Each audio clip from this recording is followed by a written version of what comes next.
샬롬, 이동춘 목사입니다. 오늘도 여러분의 삶이 주님의 평안으로 가득하시길 기원하며 하나님의 말씀을 나누겠습니다. 오늘 말씀은 요한일서 2장 18절에서 29절까지의 말씀입니다. 아이들아, 지금은 마지막 때라.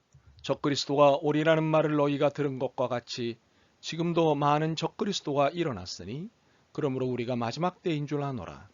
그들이 우리에게서 나갔으나 우리에게 속하지 아니하였나니 만일 우리에게 속하였더라면 우리와 함께 거하였으려니와 그들이 나간 것은 다 우리에게 속하지 아니함을 나타내려 함이니라. 너희는 거룩하신 자에게서 기름 부음을 받고 모든 것을 아느니라. 내가 너희에게 쓰는 것은 너희가 진리를 알지 못하기 때문이 아니라 알기 때문이요 또 모든 거짓은 진리에서 나지 않기 때문이라. 거짓말하는 자가 누구냐? 예수께서 그리스도이심을 부인하는 자가 아니냐. 아버지와 아들을 부인하는 그가 적그리스도니 아들을 부인하는 자에게는 또한 아버지가 없으되 아들을 시인하는 자에게는 아버지도 있느니라. 너희는 처음부터 들은 것을 너희 안에 거하게 하라. 처음부터 들은 것이 너희 안에 거하면 너희가 아들과 아버지 안에 거하리라.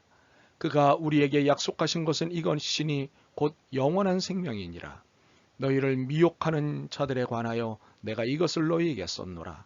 너희는 주께 받은 바 기름 부음이 너희 안에 거하나니 아무도 너희를 가르칠 필요가 없고 오직 그의 기름 부음이 모든 것을 너희에게 가르치고 또 참되고 거짓이 없으니 너희를 가르치신 그대로 주 안에서 거하라. 자녀들아 이제 그의 안에 거하라. 이는 주께서 나타나신 바 되며 그가 강림하실 때에 우리로 담대함을 얻어 그 앞에서 부끄럽지 않게 하려 함이라. 너희가 그가 의로우신 줄을 알면 의를 행하는 자마다 그에게서 난 줄을 알리라. 아멘.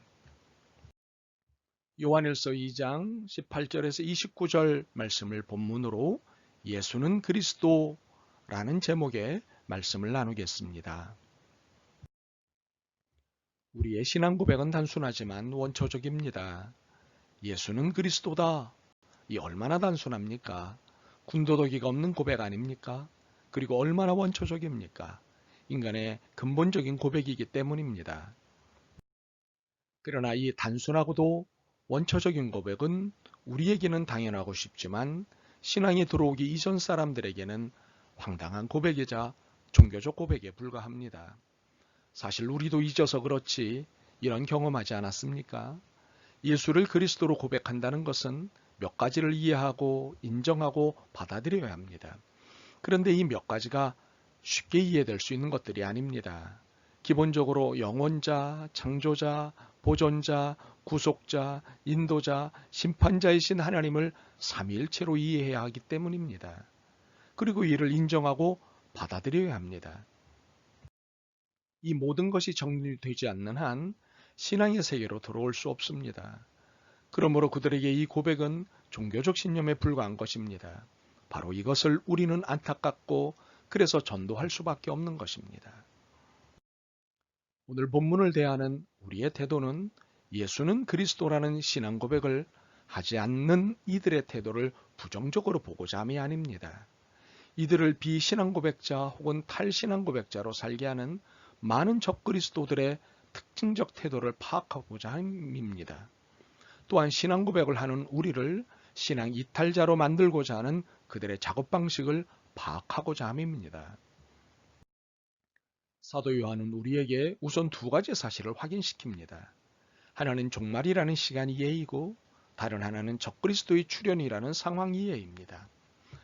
18절입니다. 아이들아 지금은 마지막 때라. 적그리스도가 오리라는 말을 너희가 들은 것과 같이 지금도 많은 적그리스도가 일어났으니 그러므로 우리가 마지막 때인 줄 아노라. 먼저 종말이라는 시간 이해가 필요하고 중요합니다. 우리가 살고 있는 시간을 예수님께서는 진작에 마지막 때라고 하셨고 제자들은 신약성경 곳곳에 이를 주지하여 설명하였습니다. 오늘 본문도 그중 하나입니다. 그런데 우리는 이것을 이해하는 것이 어렵습니다. 왜냐하면 2000년 전에 선언했던 마지막 때가 2000년을 지났다는 사실 때문입니다. 2000년 얼마나 긴 시간입니까? 이 긴 시간이 지났는데도 종말이 오지 않았다면 우리는 사기를 당한 것이 아니냐는 의심이 생길 수 있습니다. 그래서 이것을 이해하기가 쉽지 않습니다. 그러나 베드로후서 3장 8절에서 10절을 만나고 나면 고민이 다 풀릴 것입니다. 살아가는 자들아, 죽게는 하루가 천년 같고 천년이 하루 같다는 이 한 가지를 잊지 말라. 주의 약속은 어떤 이들이 더디다고 생각하는 것 같이 더딘 것이 아니라 오직 주께서는 너희를 대하여 오래 참으사 아무도 멸망하지 아니하고 다 회개하기에 이르기를 원하시느니라. 그러나 주의 날이 도둑같이 오리니 그날에는 하늘이 큰 소리로 떠나가고 물질이 뜨거운 불에 풀어지고 땅과 그 중에 있는 모든 일이 드러나리로다.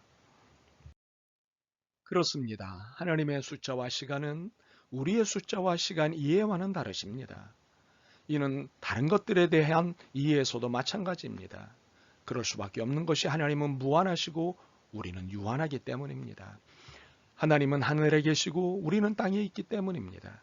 그러므로 2000년이 흐른 종말을 두고 의심하거나 고민하지 않기를 바랍니다.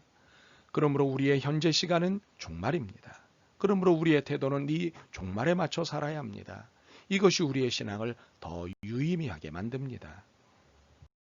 다음으로 적그리스도의 출현이라는 상황 이해가 필요하고 중요합니다. 이 종말의 때에 나타나는 가장 심각한 것은 탈성경적이고 비신앙적이고 초윤리적인 삶을 유도하는 적그리스도입니다. 21절에서 23절입니다. 내가 너희에게 쓰는 것은 너희가 진리를 알지 못하기 때문이 아니라 알기 때문이요.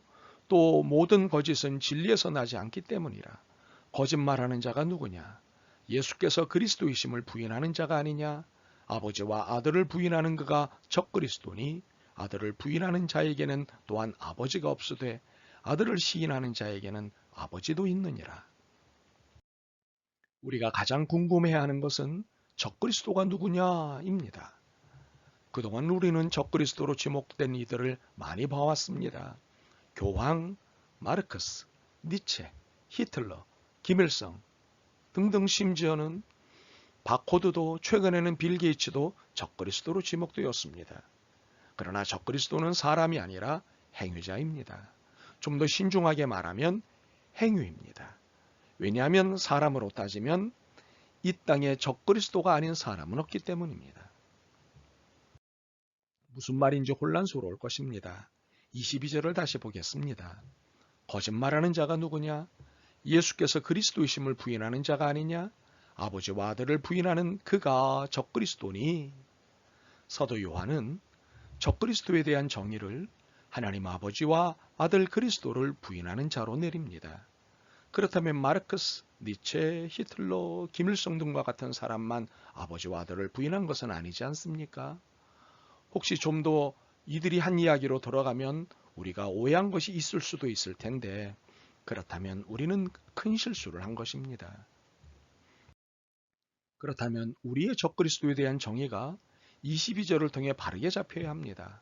달리 말해 아버지와 아들을 부인한 사람이 적그리스도라면 이 세상 대부분의 사람이 적그리스도가 되는 것이 아니겠습니까?